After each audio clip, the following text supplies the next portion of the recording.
pas donné c'est pas donné loolu ngeen di bàyyi xel processus bi depuis quand ñu ngi koy teree mu nekk dara te da koy nekk kon day nekk ilaa yawmi din incha allahu rabbi. Honorable Aïcha Touré et honorable Samba Dang se prépare.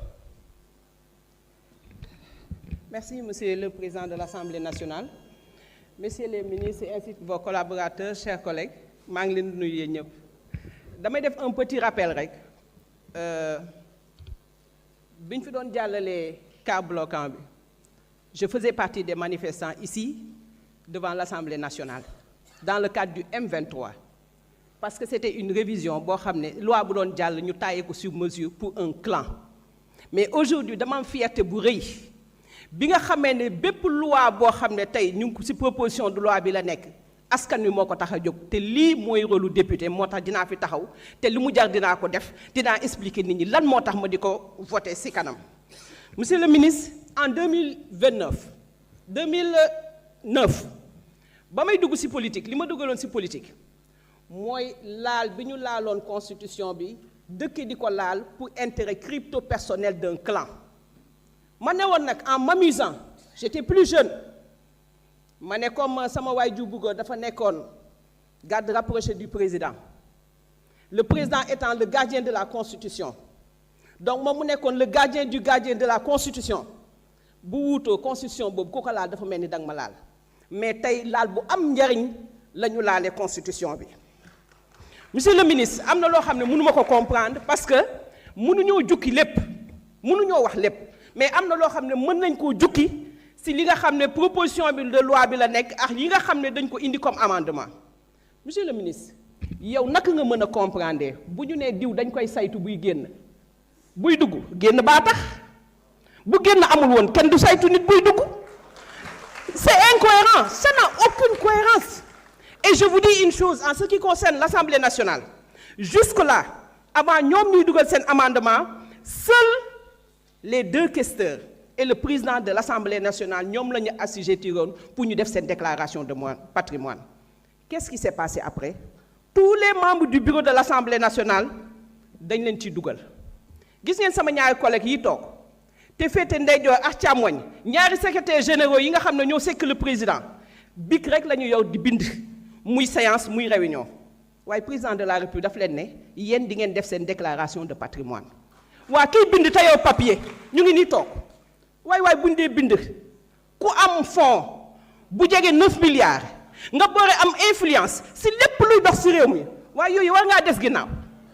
ay waay j'ai honte dama rus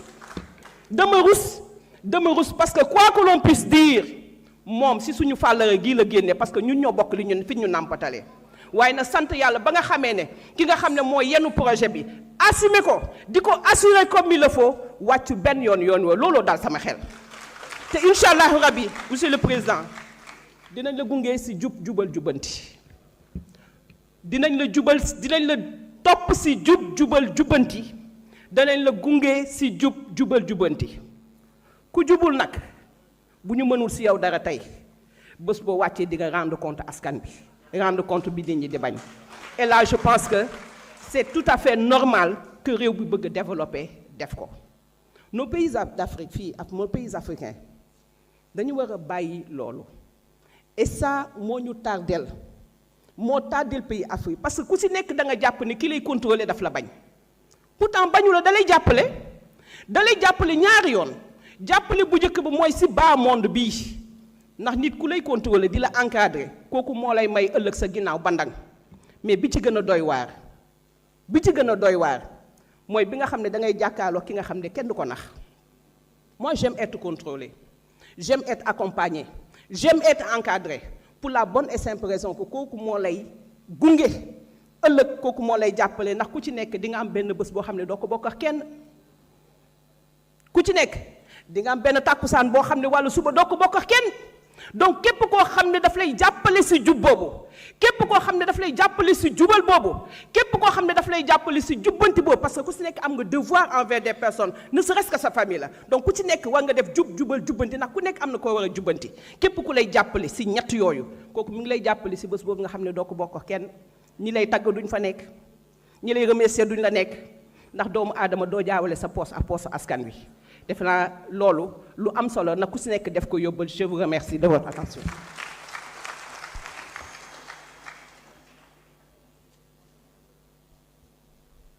La parole à l'honorable Samba Dang.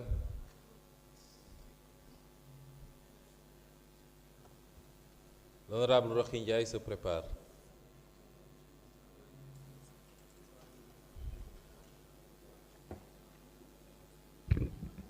Auzu billahi mina shaytaani rajim bismillahi rahmaani rahim wasalaatu wasalaamu ala rasulillahi salallahu taala wa sallam. Sëñ Muntaxa yàlla fi yàgg loolu te wër sëñ Moustapha Mohamed borom niveau ji yàlla ko yàlla sàmm njaboot gi sàmm njabootu sëñ Modou Moustapha gi yëpp. Monsieur le Président eñaa bi njéenu saafol ni saafol nga j'étais à la 44e ou 45e personne avant de parler, Monsieur Thimbo. Et ça, je vous interpelle, parce que je fais partie des derniers orateurs. Et donc ça me permettra tout simplement donc de pouvoir préparer, tout simplement parce que nous sommes dans les pratiques parlementaires. Et ceci étant dit, Monsieur le ministre, je vous salue. Monsieur le ministre Bakary Sarr, le 166e député, je vous salue vous aussi. Et prenez conscience du service rendu à la nation et bon vent et continuez à travailler pour le pays. Comme on dit, l'article, si nous prenons le premier point par rapport à la Constitution proclamée, ceci nous montre tout simplement que, on l'avait dit par rapport aux pratiques parlementaires. Lors de la 14e législature, on a éprouvé toutes les pratiques parlementaires. C'est ça qui nous a permis d'avoir un deuxième règlement intérieur parce que la langue, elle est vivante. Si vous la parlez, elle vit. Si vous ne la parlez pas, elle devient morte. Les lois aussi sont vivantes. Vous les pratiquez, elles vivent. Vous ne les pratiquez pas, elles deviennent mortes. Lorsqu'on n'a pas pratiqué le règlement intérieur de l'Assemblée nationale, ici, à la 14e législature, à la 13e, à la 12e et les législatures passées, on a pratiqué toutes les pratiques parlementaires à la 14e législature. Ceci nous a valu d'avoir un deuxième règlement intérieur pour pouvoir aujourd'hui faire, donc, épuiser toutes les pratiques parlementaires. Ceci m'amène à dire quoi?